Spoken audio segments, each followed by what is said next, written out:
Hello बच्चों, आइए इस प्रश्न को पढ़ते हैं। एक समान धातु के एक तार का प्रतिरोध 18 ओम है। यदि इसे मोड़ करके एक समबाहु त्रिभुज बना दिया जाता है तो त्रिभुज के किन्हीं दो सिरों के बीच में प्रतिरोध का मान कितना होगा। पहला ऑप्शन है 12 ओम, दूसरा ऑप्शन है 8 ओम, तीसरा ऑप्शन है 2 ओम, चौथा ऑप्शन है 4 ओम। आइए इस प्रश्न की मुख्य अवधारणा की चर्चा करें। मुख्य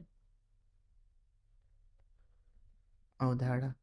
जब भी दो प्रतिरोधों के परितः जो है विभव समान होता है तो इसका मतलब दोनों समांतर क्रम में होते हैं।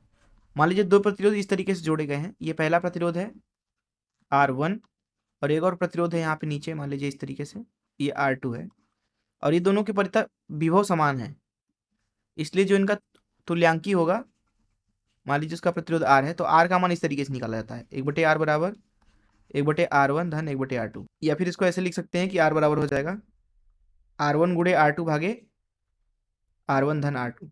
तो इस मुख्य दर चलिए प्रश्न को हल करते हैं। बोला जा रहा है कि हमारे पास में एक प्रतिरोध है तार के रूप में 18 ओम का। R बराबर 18 ओम है। ये है मान लीजिए तार हमारे पास में ए बी। कह रहे हैं कि इसको मोड़ करके एक समबाहु त्रिभुज बना दिया गया।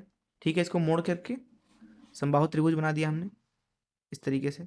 इस ए बी की जो लंबाई है वो मान लीजिए 3L है। इस अवस्था में समबाहु त्रिभुज की हर एक भुजा L हो जाएगी, L और L। बोल रहे किन्हीं दो सिरों के बीच प्रतिरोध का मान कितना है। किन्हीं दो सिरों के बीच में, जैसे ये और ये हो सकता है। इसको P ना देते हैं, इसको Q। देखिए ये 3L का जो प्रतिरोध है वो 18 ओम है, तो इकाई लंबाई का कितना हो जाएगा 18 भागे 3L। तो एक लंबाई में कितना हो जाएगा, L लंबाई में प्रतिरोध 18 भागे 3 अर्थात 6 ओम के बराबर।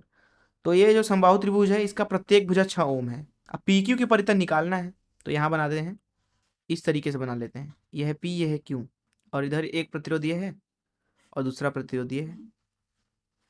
तीनों ही जो प्रतिरोध हैं वो कितने कितने ओम के हैं, 6 ओम के। 6 ओम 6 ओम 6 ओम। आप ध्यान से देखें तो ये वाला और ये वाला ये आपस में श्रेणी क्रम में है।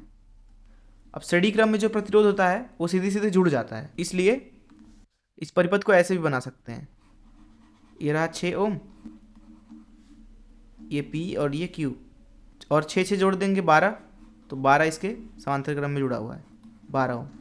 अब दोनों समांतर क्रम में है, इसलिए PQ के बीच में जो विभव प्रतिरोध है इस तरीके से R, उसको यहाँ पे निकाल सकते हैं ऐसे। R बराबर R1 R2 भागे R1 धन R2।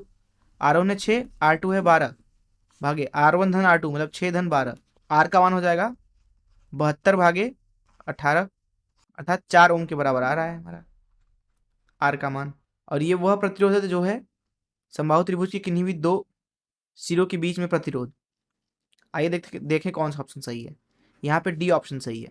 मैं आशा करता हूँ कि आपको इस प्रश्न का हल जरूर समझ में आया होगा। धन्यवाद।